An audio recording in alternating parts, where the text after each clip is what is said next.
त्यो दिनको सम्झना मलाई अहिले पनि ताजै छ। म र अनितासँगै थियौं। अनिता बाथरुम छिरेकी थिइन्। म बाहिरैबाट उसलाई जिस्क्याउँदै थिएँ। मैले भने, अनिता कति बेर लगाएको? ढोका खोल्न, म पनि आउँछु भित्र। भित्रबाट लजाउँदै उसले जवाफ दिई, नाइ पर्दैन, मलाई लाज लाग्छ। तर मेरो अलि धेरै जिद्दीपछि उसले ढोका खोली। मैले देखेँ उसले आफ्नो स्टाइलमा अलि परिवर्तन गरेकी रहेछ। मलाई निकै जिज्ञासा लाग्यो र सोधेँ, अनिता, तिमीले त अर्कै गेटअप बनाएछौ त? किन यस्तो परिवर्तन? उसले सहजै उत्तर दिई, त्यतिकै अस्ति साथीसँग एउटा आधुनिक फिल्म हेरेका थियौं। त्यसमा हिरोइनको स्टाइल यस्तै थियो, त्यसैले मैले पनि ट्राई गरेको। कस्तो देखिएको छ? त्यसपछि हामी कोठामा आएर बस्यौं। हामीले फिल्म, त्यसमा देखाइने रोमान्स र आजभोलिको आधुनिक प्रेम सम्बन्धका बारेमा निकै बेर कुरा गर्यौं।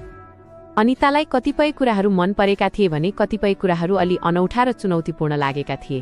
कुराकानीकै क्रममा मैले प्रस्ताव राखेँ, अनिता, फिल्ममा जस्तै हामी पनि केही नयाँ तरिकाले समय बिताउन त? एउटा नयाँ अनुभव गरौँ। ऊ अलि डराएर भनी, नाइ, मलाई त डर लाग्छ, कतै असहज होला कि भन्ने डर। तर मैले उसलाई सम्झाएँ, डराउनु पर्दैन, म छु नि। म एकदमै बिस्तारै र तिम्रो ख्याल राखेर मात्र अघि बढ्छु। हामी पलिङमा बस्यौं। मैले उसलाई बिस्तारै अंगालोमा लिएर हाम्रो सामिप्यता बढ्दै गयो। प्रेममा विश्वास नै सबैभन्दा ठूलो कुरा हो र त्यो बेला अनिताले मलाई पूर्ण विश्वास गरेकी थिइन्। मैले अलि फरक र नयाँ तरिकाले उसलाई खुसी बनाउन खोजे।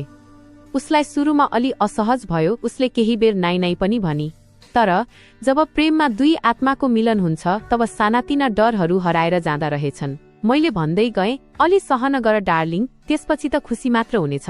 उसले पनि मधुर स्वरमा भनी, ल, तर एकदमै बिस्तारै है, मलाई गाह्रो नहोस्। हाम्रो सामिप्यता र प्रेमको त्यो पल निकै विशेष थियो। झण्डै 15 देखि 20 मिनेटको त्यो नयाँ अनुभवपछि हामी दुवै शान्त भयौं। अनिताको अनुहारमा एउटा फरक सन्तुष्टि र चमक थियो। उसलाई अलि थकाइ लागेको थियो, तर ऊ निकै खुसी देखिन्थी। मैले सोधेँ, नयाँ अनुभव कस्तो भयो त डार्लिङ? उसले मुस्कुराउँदै जवाफ दिई, तपाईँ त साह्रै जिद्दी हुनुहुँदो रहेछ। तर साँच्चै नै रमाइलो भयो। अब एकछिन यस्तै बसौँ है, मलाई कतै जान मन छैन। हामी त्यही केही बेर निदाएछौँ। जब झसँग भएर आँखा खुल्यो तब साँझको 4 बजिसकेको रहेछ। हामी हतार हतार तयार भयौं।